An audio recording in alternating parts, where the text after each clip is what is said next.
Commander June stood on the observation deck of the Confederation starship Endless Dawn, his eyes fixed on the swirling blue-green orb that slowly rotated beneath them.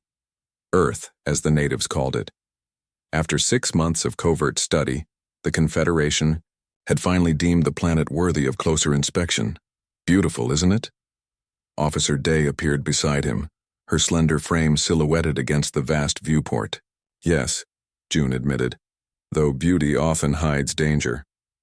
The Galactic Confederation had encountered over 300 intelligent species across the stars, but humans were different. Initial scans had classified them as a Level 3 civilization, capable of planetary travel but not yet able to reach neighboring star systems independently. Standard procedure was to observe, document, and eventually make contact when the species appeared ready. The Council is getting impatient, Day said, handing him a data tablet. They've moved up our timeline. They want first contact within 2 lunar cycles. June frowned. That's too soon. We haven't completed our cultural assessment. The mineral surveys came back. Earth has significant deposits of therium. The Council doesn't want to risk another power finding them first. June sighed. Politics always trumped prudence. Very well. But I want your observations completed first. Continue monitoring their communications and behavior patterns. Focus on their conflict resolution systems. Day nodded and left him alone, with his thoughts. Something about these humans troubled him. Their technological development had followed an unusual trajectory, advancing weapons systems alongside medical care, building walls while simultaneously creating art about tearing them down. 2 days later, Day requested an urgent meeting. I've been analyzing their entertainment broadcasts, she explained as she activated the display in June's office. Look at this. The screen showed humans engaged in various scenarios, fictional stories they created for amusement. One showed humans fighting against an alien invasion. Another depicted them surviving after a planetary catastrophe. What am I seeing? June asked. Their imagination. Humans spend significant resources creating stories about threats they've never encountered. They rehearse survival scenarios against predators that don't exist. June tilted his head. Many species have fiction. Not like this, Day insisted. They don't just imagine threats, they prepare for them. They create stories about their own extinction, then devise methods to prevent it. They practice defiance. Before June could respond, Officer Bin entered with another report. Commander, we've detected unusual activity at their northern polar region. Military vessels from 2 nations are engaged in some kind of standoff. Show me, June ordered. The display changed to show several ocean vessels facing each other across an icy channel. Tension was evident even to alien observers. Will they attack each other? June asked. Day studied the scene. Unclear. Both sides possess weapons capable of destroying the other, yet they're just waiting. For 3 days, the Confederation ship monitored the human standoff. During that time, June noticed something remarkable. The humans communicated constantly, not just the opposing military forces, but their civilian leaders as well. They argued, threatened, negotiated, and eventually reached some agreement. The vessels slowly backed away. They chose not to fight, June observed.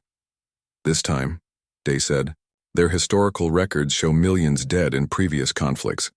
They're capable of both extraordinary cooperation and unfathomable violence. The Confederation's advanced scout team landed in a remote area to collect biological samples and test the atmosphere.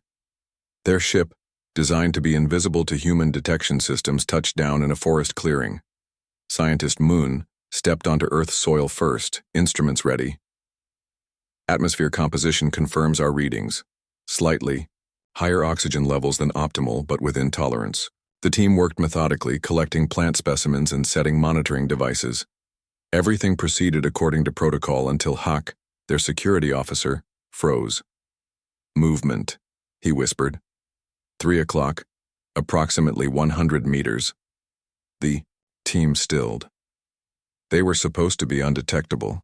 Their ship's cloaking technology, their suits, even their tools were designed to be invisible to human sensors. A small human child emerged from the trees. Female, approximately 8 years. Old by their calculations, she stared directly at them. Impossible, Mun breathed. She can't see us. The child approached slowly, curiosity evident in her expression. She stopped a few meters away and waved. Hello, she called out in her language. Are you aliens? The team looked at each other in shock. Their translators worked. They understood her perfectly, but she shouldn't be able to perceive them at all. Return to the ship, Hawk ordered quietly. Slowly. As they backed away, the child followed, still talking. It's okay. I won't tell anyone. My parents don't believe me anyway when I see things. Back on the endless dawn, June reviewed the incident with mounting concern. How did she see us? He demanded. Moon shook his head. Unknown, Commander. Our technology should have been completely effective. Perhaps humans have perceptual abilities we haven't documented. Or perhaps, Day suggested, our understanding of their scientific capabilities is flawed. June paced the room. This complicates the contact timeline. If they can detect our presence despite our precautions, there's more, Day added. I've been monitoring their global information network. There's a subset of humans who firmly believe in extraterrestrial life. They watch the skies. They document unexplained phenomena. They're looking for us, Commander. Most species look outward eventually, June countered. Not like this. They've been searching since before they could reach their own moon. It's as if they're certain they're not alone. The command staff gathered later that day to plan the official first contact. The council had rejected June's request for a delay. We'll follow standard protocols, June decided. A small delegation will meet with a selected group of human leaders. We'll begin cultural exchange gradually. Officer Bin looked skeptical. After reviewing their political structures, I'm not sure which leaders we should approach. Their planetary governance is fragmented. Their most influential governing body is called the United Nations, Day suggested. It represents most of their territories, though its authority is limited. June nodded. Then we start there. Prepare diplomatic packages and translator upgrades, and double the security detail. As the meeting concluded, Day lingered behind. Something else? June asked. Just a feeling, Commander. These humans, I've studied thousands of hours of their communications, their art, their conflicts. They're unpredictable in ways I can't quantify. When they feel threatened, they become something else. We're coming in peace, June reminded her. So did the Maven when they contacted the Thorsey. The Thorsey still destroyed their entire diplomatic fleet because of a misinterpreted gesture. June understood her concern. First contact was always delicate. We'll be careful. These humans may surprise us, but the Confederation has been making new friends among the stars for millennia. This is what we do. As the endless dawn moved into position above Earth, visible now to human detection systems, June couldn't shake a feeling of uncertainty. Something told him these humans would indeed surprise them. He just hoped it would be in ways they could survive. The Grand Hall of the United Nations had been transformed overnight. Special lighting illuminated the normally austere chamber. Security personnel, both human and alien, lined the walls. Outside, crowds gathered behind barriers, straining for a glimpse of the visitors from beyond their world. Commander June adjusted his ceremonial sash as he watched the human dignitaries file in. Though the Confederation had revealed itself to Earth's leaders 2 weeks prior, this marked the first public meeting between the species. Nervous? Day asked, standing at his side. Cautious, June replied. The Council rushed this process. Normally we'd spend years studying a species before formal introduction. Officer Bin approached with a data tablet. Final security checks complete. The Taiho delegation has arrived as well. June frowned. The Taiho were valuable Confederation members. Their expertise in mineral extraction was unmatched. But their presence complicated matters. Known for rigid cultural protocols and quick offense, they weren't ideal for first contact scenarios. Remind our team, June said quietly. No physical contact with the Taiho. No direct eye contact for more than 3 seconds. And absolutely no exposed teeth when speaking to them. The human Secretary General rose to the podium. Distinguished delegates, today marks the most profound moment in human history. We welcome representatives from the Galactic Confederation to Earth. Applause erupted as June led his delegation down the central aisle. He maintained a solemn expression, aware that billions across Earth watched through various media. After completing the formal introduction protocols, June moved among the human representatives, answering questions about Confederation worlds. The humans were remarkably calm considering the circumstances. Their species had just learned they weren't alone in the universe. Ambassador Han, the linguistic specialist, handled most conversations while June observed. The humans laughed more than expected. They touched each other frequently during conversation, a behavior that would horrify many Confederation species. Across the room, the Taiho delegation remained isolated, speaking only with each other. Their leader, Delegate Q, watched the proceedings with obvious disdain. "The humans are too emotional," Q remarked when June approached. "Their speech patterns lack proper structure. Their movements are chaotic. They're excited," June explained. "This is significant for them." Q made a dismissive gesture with his upper limbs. "The Council overestimates their potential. They would be useful only for their planet's resources." June felt a flash of concern. The Taiho had a history of viewing less advanced species as little more than tools. Remember, Earth has provisional protection status now. Standard Confederation protocols apply. Before Q could respond, a human diplomat approached them. June recognized him as Dr. Park, a respected physicist who had asked particularly insightful questions during the briefing session. "Commander June," Dr. Park said warmly. "I was hoping to continue our discussion about your propulsion systems." June bowed slightly. "Of course. May I introduce Delegate Q of the Taiho Consortium?" Dr. Park turned to Q with a broad smile. "An honor to meet you, Delegate. Your species' accomplishments in molecular engineering are remarkable." Q stiffened, visibly. Among the Taiho, displaying teeth was a direct challenge, akin to drawing a weapon.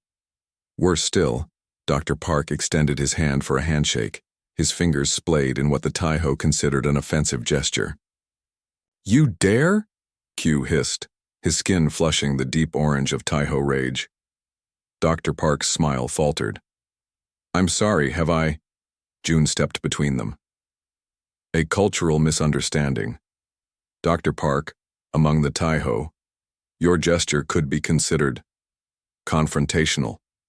"I had no idea," Dr. Park said, quickly lowering his hand. "Please convey my sincere apologies."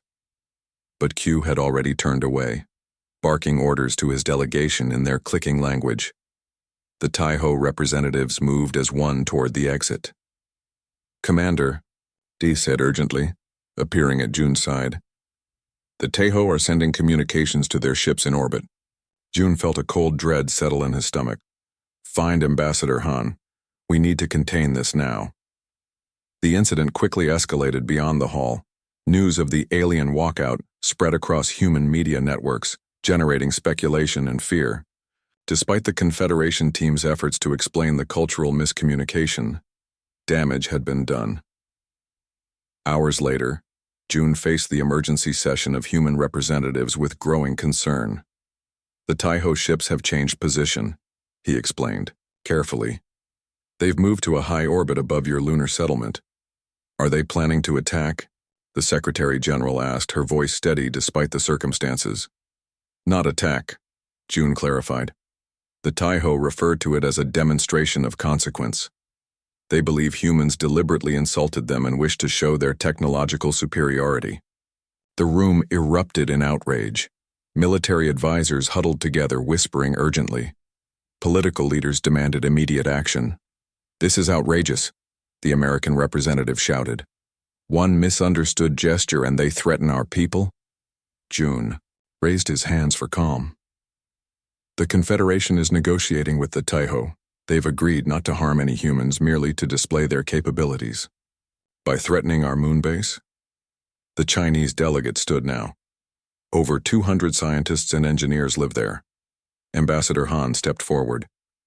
"We've requested evacuation time for your personnel. The Taiho have granted 12 of your hours." The meeting dissolved into chaos as humans argued about evacuation logistics, defense options, and diplomatic responses. June watched them with new understanding. When threatened, they didn't cower. They unified. Representatives who had been coldly formal with each other now worked together seamlessly. Later, in the privacy of their temporary embassy, June's team assessed the situation. The lunar evacuation is only 40% complete, Officer Bin reported. Many scientists are refusing to leave their research. Day shook her head. They don't understand the Tejo. When they say demonstration, they mean destruction. Have they responded to the Council's communication? June asked. No, Han replied. They've invoked the right of cultural redress. By Confederation law, they're permitted to defend their honor through proportional response. June paced the room. There's nothing proportional about destroying a research base over a misunderstood greeting. Technically, Bin noted, they're only planning to destroy unoccupied structures if the evacuation completes. It won't complete, Day interrupted. I've been monitoring human communications. They're sending military vessels to the moon. They're planning to defend their base. The words hung in the air. Human military technology was centuries behind the Tejo. Their ships would be destroyed instantly. Show me, June demanded. The display activated, showing Earth vessels breaking orbit, heading toward the moon. They moved with purpose, maintaining tight formation despite their primitive propulsion systems. They must know they can't win, Han whispered. They do, Day confirmed. I intercepted their communications.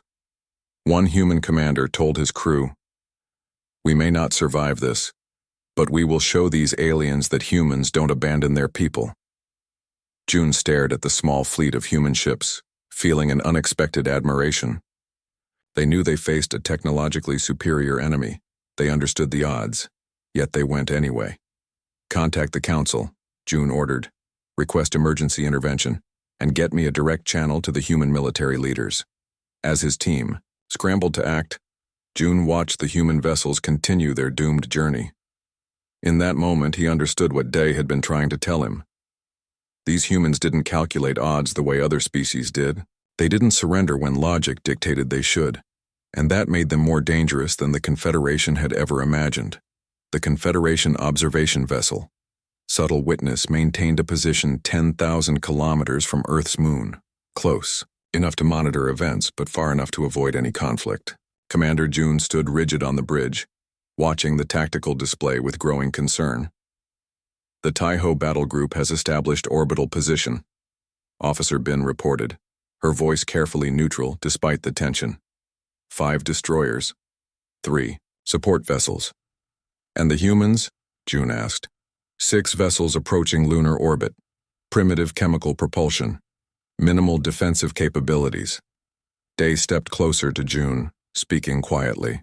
Commander, I've analyzed the human ships. They're not military vessels. They've repurposed civilian craft, science vessels, transport shuttles. They've mounted weapons, but they're clearly improvised. June felt a heaviness in his chest. Humans weren't just outmatched. They were sending whatever they could into battle, knowing it wasn't enough. The Tejo have opened communications with the human fleet, Bin announced. Put it through, June ordered. The voice of Delegate Q filled the bridge. Human vessels, this is the Tejo Consortium. Your presence is unwelcome. We have exercised our right of cultural redress under Confederation law. Withdraw immediately or face elimination. After a brief silence, a human voice responded. This is Colonel Song of the United Earth Defense Force. We are here to protect our citizens and installations. We request peaceful resolution to this misunderstanding. Q's laugh was harsh and clicking. Misunderstanding? Your representative displayed aggressive gestures to my person. The consequence must be demonstrated. Your lunar base will be destroyed as a lesson in proper interspecies etiquette. The base houses civilians, scientists, engineers. They've done nothing wrong, Colonel Song replied. Then evacuate them. You have 1 hour remaining. The communication ended. June turned to Day. Status of the lunar evacuation? 58% complete. But Commander, the evacuation ships are already at capacity. They cannot remove everyone in the time remaining. June closed his eyes briefly. The Confederation Council had been clear. They would not intervene in a properly invoked cultural redress. The ancient laws that held their interstellar alliance together permitted the Taiho this action, regardless of how disproportionate it seemed. "Sir," Bin said suddenly, "the human vessels are changing formation. They're positioning themselves directly between the Taiho fleet and the lunar base. On the tactical display, the 6 small human ships formed a protective line, a futile barrier against the vastly superior Taiho force." "They know they can't win," Mun whispered from his science station. "What are they doing?" "They're buying time," Day replied, "for the evacuation." As they watched, the Taiho destroyers moved forward. The lead vessel fired a warning shot, a low-power energy pulse that passed between the human ships. Colonel Song's voice came through again. "Taiho fleet, we will not move. Our people need more time to evacuate. We propose a solution. Limit your demonstration to our vessels. We will remain and accept the consequences of our cultural error." Silence followed. June's crew exchanged glances. The humans were offering themselves as sacrifice. "An interesting proposal," Q finally responded. "But insufficient. Your lunar base represents your presence in space. Its destruction will properly convey the message to your species. Then you'll have to go through us," Colonel Song answered simply. What followed defied all Confederation tactical projections. The Taiho launched their attack, precision energy weapons designed to disable the human ships without completely destroying them. It should have ended the confrontation in seconds. Instead, the human vessels scattered in a complex pattern, each taking evasive action that seemed random, but somehow coordinated. 2 ships were hit immediately, their engines failing, but the others continued their chaotic movement. "How are they doing that?" Bin asked in amazement. "Our simulation showed they would be disabled with the first volley." Day leaned closer, to her console. "They're using the moon's gravity wells in ways the Taiho targeting systems don't anticipate. It's ingenious. The disabled human ships weren't idle. Even as they drifted, they launched projectiles, primitive missiles that the Taiho easily destroyed." "Pointless," Mun remarked. "No," Dai countered. "Look at the debris patterns. The destroyed missiles had created a cloud of fragments in specific orbital paths, forcing the Taiho vessels to adjust their positions. The battle continued for 20 minutes, far longer than should have been possible. One by one, the human ships were disabled, but each fought until its systems failed completely. The final vessel, Colonel Song's command ship, executed a maneuver that brought it directly alongside a Taiho destroyer. At such close range, the destroyer couldn't fire without risking damage from debris." "Remarkable tactics," June murmured. "Commander," Bin called out, "I'm detecting unusual activity from the lunar surface." The tactical display shifted to show the human base. During the space battle, the humans on the moon had not been idle. They had positioned mining equipment, massive drills and excavators to face upward. They've converted their industrial equipment into weapons, Day explained, her voice reflecting her astonishment. "They're using mining lasers reconfigured to—" Her words were cut off as the lunar surface erupted with energy beams. The improvised weapons fired at the nearest Taiho vessel. Not powerful enough to penetrate its shields, but surprising enough to cause the ship to pull back. "The evacuation status?" June demanded. 72% complete, Bin replied. "The remaining personnel are using the distraction to board the last shuttles." The Taiho recovered quickly from their surprise. 3 destroyers moved into position above the lunar base, weapons charged for the final strike. "Taiho command vessel is broadcasting," Bin reported. Q's voice filled the bridge again. "Your resistance is noted, humans. You fight well for primitives, but the demonstration must proceed." No human response came. Instead, the lunar surface suddenly registered a massive energy surge. "What is that?" June asked sharply. Day's fingers flew across her console. "They've overloaded their base's power core. They're going to—" A blinding flash erupted from the lunar base. The humans had triggered a controlled detonation of their own facility. The explosion wasn't large enough to threaten the Taiho ships, but it effectively destroyed what they had come to target. They destroyed their own base, Moon said in disbelief. Why would they? To deny the Taiho their demonstration, June realized. They chose to sacrifice their own achievement rather than allow it to be used as a symbol of their defeat. The tactical display updated with new information. The final evacuation shuttles were clear of the destruction, carrying the remaining personnel away from the moon. Hours later, June submitted his report to the Confederation Council. He chose his words carefully, knowing they would shape the Confederation's relationship with humanity for generations to come. The Battle of Luna cannot be understood through conventional tactical analysis, he wrote. The humans employed strategies no simulation predicted. They converted civilian equipment to military use with remarkable speed. They utilized their environment in ways our most advanced species would not consider. Most significantly, they demonstrated a willingness to sacrifice themselves to protect others. He paused, considering his next words. When faced with certain defeat, most species calculate their losses and surrender. Humans calculate what their resistance might gain even in defeat. They do not fight only to win, they fight for how they lose. This makes them unpredictable in ways our military doctrine cannot account for. June finished his report with a clear recommendation. The Taiho have technically fulfilled their right of cultural redress, as the lunar base has been destroyed. However, I strongly advise against any further military action against humans. They have demonstrated capabilities beyond their technological level. More importantly, they have shown that technological superiority alone does not guarantee victory against them. As the subtle witness prepared to return to Confederation space, June took a final look at the blue-green planet and its scarred moon. The humans had lost their first interstellar battle, but somehow they didn't feel defeated. Something told him the Confederation hadn't seen the last surprise from this remarkable species. 90 days after the Battle of Luna, Commander June sat in his office aboard the diplomatic vessel Peaceful Dialogue, reviewing the latest intelligence reports. What he read defied all Confederation predictions. This can't be accurate, he muttered. Officer Day entered after a brief knock. The human representative has arrived for the scheduled meeting. Have you seen these reports? June asked, gesturing to his display. Day nodded grimly. I verified them myself. The humans have already restored partial function to their lunar base, and the technological adaptations. Impossible, June said. No species could reverse engineer Taiho shield technology this quickly. The humans did not just reverse engineer it, Day corrected. They improved it. The door opened again and Officer Bin escorted in the human representative.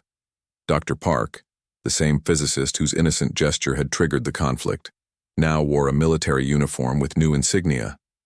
Commander June, Dr. Park said with a polite bow but no smile.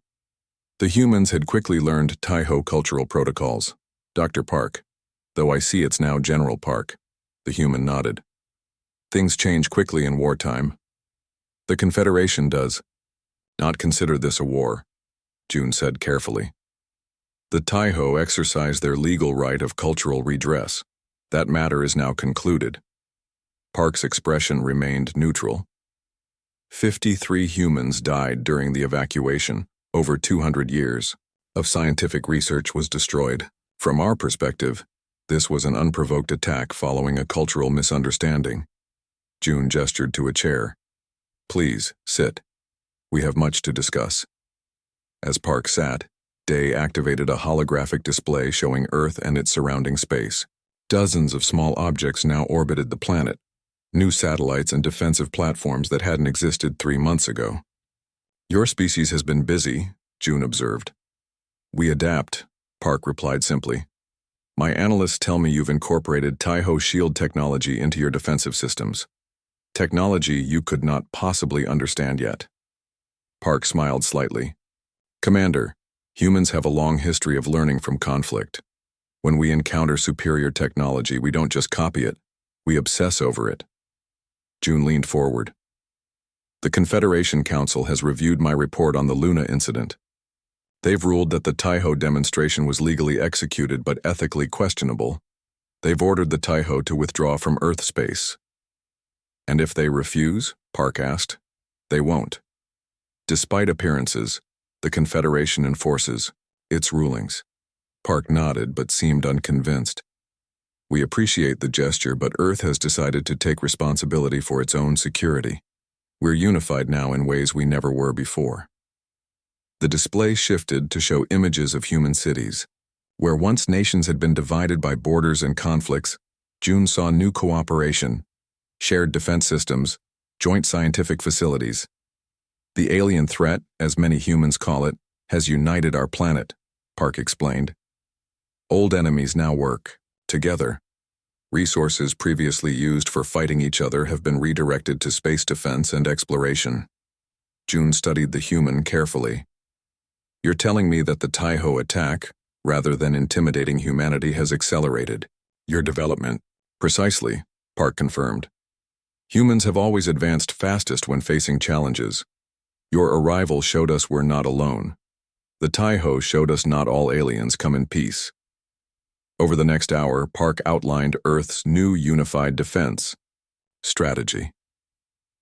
June listened with growing concern. The humans weren't just rebuilding. They were preparing for war on a scale that suggested they expected more conflict. There's something else you should see, Park said finally. With your permission, I'd like to show you our new shipyard. The display changed again, showing a massive structure in Earth orbit. Construction drones swarmed around a vessel, unlike any previous human design. This is the Phoenix, Park said. Our first true interstellar warship. June couldn't hide his surprise. This level of advancement should have taken decades.